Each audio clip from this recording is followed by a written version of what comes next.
Bonjour à tous, je suis ravi de vous retrouver pour ce 10e numéro du podcast Entre deux mondes, le podcast qui fait le lien entre ma passion, la spiritualité, et mon métier, l'hypnose transpersonnelle, aussi appelée hypnose spirituelle ou encore hypnose régressive. Alors, pour ce 10e numéro, j'aimerais vous parler d'un sujet particulier qui est la remontée de l'âme sur le plan céleste et surtout, du coup, ce qui peut empêcher une âme de remonter et donc quelque part l'attacher au plan terrestre. Donc en gros, qu'est-ce qui se passe quand ça se passe mal? Alors, vous le savez tous, hein, j'imagine, mais je rappelle quand même, ça fait toujours du bien. Lorsque vous mourrez, vous allez quitter votre véhicule, alias votre corps physique. C'est le fameux principe de l'âme or. La mort, l'âme or. Donc, la métaphore du véhicule, elle est vraiment parfaite parce que pour moi, c'est exactement ça. Vous quittez votre véhicule parce qu'en fait, vous n'en avez plus besoin. Votre véhicule, il est HS, vous n'en avez plus besoin. Et il était juste nécessaire, ce véhicule, pour votre séjour dans cette dimension qu'on appelle Terre. Donc, une fois cet intermède passé, aussi appelé vie sur Terre, hop, on s'en débarrasse. Donc l'idée, hein, c'est qu'en sortant de ce corps physique, vous devez aussi, si tout se passe bien, quitter la scène de ce théâtre et remonter dans ce que les guides appellent eux réellement la vie, c'est-à-dire la vie éternelle de l'âme dans les différents plans de l'au-delà. Sauf que des fois, pas de bol, ça se passe pas vraiment comme ça, et qu'à l'heure de votre mort, pour différentes raisons, vous allez rester bloqué sur cette dimension terrestre. Concrètement, qu'est-ce qui peut vous retenir au plan terrestre? Eh bien en fait, pour le coup, il y a pas mal de choses. Alors j'en ai déjà parlé dans le podcast numéro 7 qui concerne la mort. Donc je vais quand même vous faire une liste, mais une liste assez rapide et certainement pas exhaustive, des cas qui peuvent faire qu'une fois mort, il n'y ait pas de remontée directe sur les plans célestes. Je dis bien remontée directe, car au final, toutes les âmes, elles finissent par remonter. Même celles qui sont au plus bas niveau, ce qu'on appelle le bas astral, c'est finalement qu'une question de temps en fait.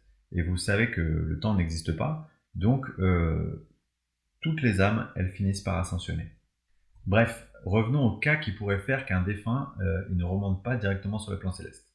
Alors, je vous en ai cité 5. Le premier, c'est l'attachement au matériel. Soit le défunt il est trop attaché à ses possessions, sa maison, sa voiture, soit il est trop attaché à son rôle social, sa stature. Et donc l'âme, elle va devoir, avant de remonter, travailler sur son renoncement à sa personnalité ou à ses biens. Le deuxième cas, donc, c'est un attachement à une ou à des personnes pour des raisons qui peuvent être positives ou négatives.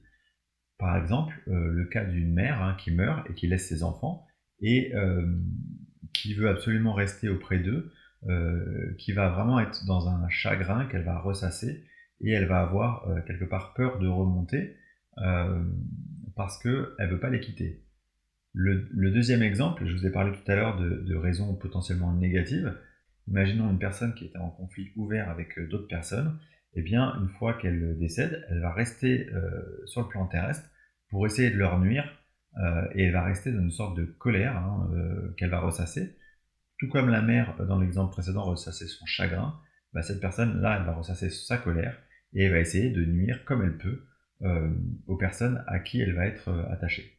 Alors, le troisième cas, c'est l'ignorance de sa mort. En fait, l'âme, elle a simplement pas compris qu'elle était morte, donc elle va continuer à vaquer à ses occupations habituelles. Elle va recréer, par le concept de la pensée créatrice, elle va recréer son environnement physique, exactement similaire à son vécu, et elle va continuer à vivre, selon elle, comme elle vivait quand elle était vivante. Le quatrième cas, c'est le cas de la culpabilité. Imaginons une âme qui est vraiment pas fière de sa vie ou des circonstances de sa mort, et du coup, elle a peur d'être jugée, et cette peur, ça va vraiment la freiner dans son ascension. Elle se dit, au moins là, sur ce plan, je suis peut-être pas hyper heureux, mais je sais que je vais pas cramer en enfer. Alors le cinquième cas, c'est le cas du traumatisme. On est dans le cas d'une mort traumatique, soit par accident, soit un meurtre, soit une guerre. Et cette mort, elle va être si difficilement vécue par l'âme que finalement, elle va tourner en boucle, elle va ressasser sa souffrance, et c'est comme si elle va créer une sorte de bulle dans laquelle elle va s'enfermer. Et dans cette bulle, elle n'aura pas la possibilité ni d'entendre, ni de comprendre quelle est sa situation. Voilà, donc c'était vraiment quelques cas particuliers, je suis sûr qu'il y en a plein d'autres, donc vraiment prenez pas ça comme une liste exhaustive. Maintenant, une fois que ces âmes, elles ont décidé de ne pas remonter directement sur les plans célestes, il va leur falloir se nourrir d'énergie pour pouvoir continuer à vaquer à leurs occupations de défunts. Et cette énergie, en fait, elles vont la trouver soit sur des lieux, soit sur des personnes. Et c'est là que le phénomène d'attachement il peut avoir lieu. Alors comment concrètement un défunt il va pouvoir se coller à nos corps subtils? Eh bien en fait les défunts ils vont profiter de portes que nous-mêmes on va leur ouvrir sans le vouloir bien évidemment. On va créer ce qu'on appelle des failles énergétiques, des sortes de trous dans nos corps subtils qui vont leur permettre de s'attacher.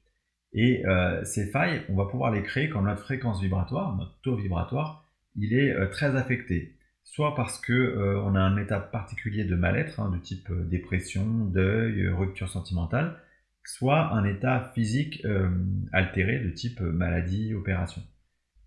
Il y a certaines personnes qu'on appelle des passeurs d'âme qui, elles, vont être particulièrement sensibles à ce type d'attachement de défunt.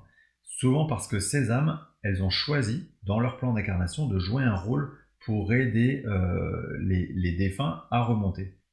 Alors quand je dis qu'elles vont être sensibles à ces attachements, pour prendre une métaphore très facilement compréhensible, c'est comme si elles jouaient le rôle du lampadaire pour un moustique. C'est-à-dire qu'elles vont vraiment, de par leur énergie, attirer à elles les défunts qui vont se coller à leur corps subtil. Alors en séance d'hypnose transpersonnelle, on reconnaît tout de suite si le consultant est passeur d'âme. Surtout d'ailleurs si c'est un passeur d'âme qui s'ignore. Parce qu'en fait, il va avoir plusieurs défunts collés à lui, et du coup, ça peut donner des séances où on va quasiment exclusivement se consacrer à faire remonter ces âmes sur les plans célestes. Donc, des séances assez frustrantes. Alors maintenant, comment savoir si un défunt il est attaché à vos corps subtils? Alors, la première chose à dire, c'est que vous allez sentir une sorte de manque d'énergie. Un petit peu comme si vous aviez une sorte de chape de plomb au-dessus de votre tête et que vous n'arrivez pas à vous en sortir. Vous pouvez être aussi traversé par des sentiments, des réactions que vous n'auriez pas habituellement. Un peu comme si vous aviez l'impression de ne pas vous reconnaître dans votre manière de réagir. En hypnose transpersonnelle, on va détecter ces attachements assez facilement parce qu'en fait, l'état modifié de conscience, c'est-à-dire l'état d'hypnose, il va augmenter votre fréquence vibratoire. Et le truc, c'est que ces attachements, donc les défunts, mais parmi tous les autres attachements possibles, ils vibrent à une fréquence assez basse. Donc ce qui se passe, c'est que par différence, vous allez sentir dans vos perceptions, vous en tant que consultant, vous allez sentir dans vos perceptions, soit physiquement une sorte de gêne, une sorte de lourdeur dans un endroit particulier de votre corps, soit par des visions, une sorte de point noir ou des chaînes, ça peut être plein de choses différentes. Alors maintenant, c'est très bien, donc on a constaté qu'il y avait un attachement, il y a un défunt. Comment est-ce qu'on fait remonter ces âmes sur les plans célestes? Eh bien en fait, ce que je voudrais vous dire, c'est que la première chose, il faut vraiment pas avoir peur de ces attachements, de ces défunts. Parce que dans l'immense majorité des cas, ces défunts, ils n'ont aucune volonté de vous nuire. En fait, c'est comme si ils avaient vu de la lumière, ils sont restés, mais ils vous veulent absolument aucun mal. Ils sont là par nécessité. Souvent même, dans le cas où ces défunts, ils vous sont connus, c'est des défunts de votre famille, ils sont attachés à vous, mais par amour. Donc vraiment, c'est important de ne pas en avoir peur. Ce que je peux dire aussi, c'est que ces défunts, en fait, ils sont souvent perdus ou apeurés et ils ont besoin qu'on les entende. Ils ont besoin de s'exprimer, d'expliquer pourquoi ils sont là et pourquoi ils sont réticents à monter. Quelles sont leurs peurs. En fait, du coup, ils ont simplement besoin d'attention dans la plupart des cas. Donc notre rôle, nous, ça va être de leur parler, de les rassurer, de leur expliquer pourquoi ils ne peuvent plus continuer à s'attacher au corps subtil de la personne, en l'occurrence du consultant, et pourquoi c'est dans leur intérêt de reprendre leur progression d'âme en montant sur les plans célestes. Donc, ce qui est assez incroyable du coup dans ces séances, c'est que grâce à cet état d'hypnose, on va pouvoir converser avec ces défunts. Donc, on va pouvoir les écouter, comme je vous parle, comme vous parlez à n'importe quelle autre personne. Souvent, ce qui est assez particulier, c'est que ces défunts, ils vont s'exprimer avec une voix qui va être assez différente de l'intonation habituelle du consultant. J'ai le souvenir d'une petite fille notamment qui s'exprimait à travers la voix d'une consultante. C'était assez marquant parce que c'était pas du tout l'énergie de la consultante.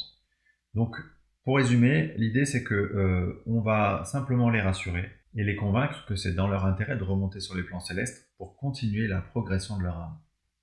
Concernant la bibliographie sur ce sujet assez passionnant, je vous ai sélectionné 2 sources. La première, c'est le livre Passeur d'âme de Raymond Lafeuille, qui explique entre autres, parce que le livre il est beaucoup plus complexe que ça, et en plus il est très bien illustré, il explique les cas possibles d'attachement. C'est-à-dire les cas possibles qui vont faire qu'une âme ne remonte pas. La deuxième source, c'est un livre qui s'appelle tout simplement Passeur d'âme et qui est écrit par Isabelle Tremblay. Et à ma connaissance, c'est l'un des livres vraiment les plus complets sur le concept du passeur d'âme et sa mission. Maintenant, j'aimerais vous faire écouter un extrait de séance d'hypnose transpersonnelle. Alors, je vous l'ai dit, il est très fréquent qu'en séance, on soit amené à libérer des défunts attachés au corps subtil des consultants. Et voilà, j'aimerais vous faire écouter comment est-ce qu'on s'y prend. Quant à moi, je vous remercie infiniment pour votre écoute et je vous dis à très bientôt pour le prochain numéro du podcast Entre deux mondes qui parlera du sujet passionnant des dimensions extraterrestres.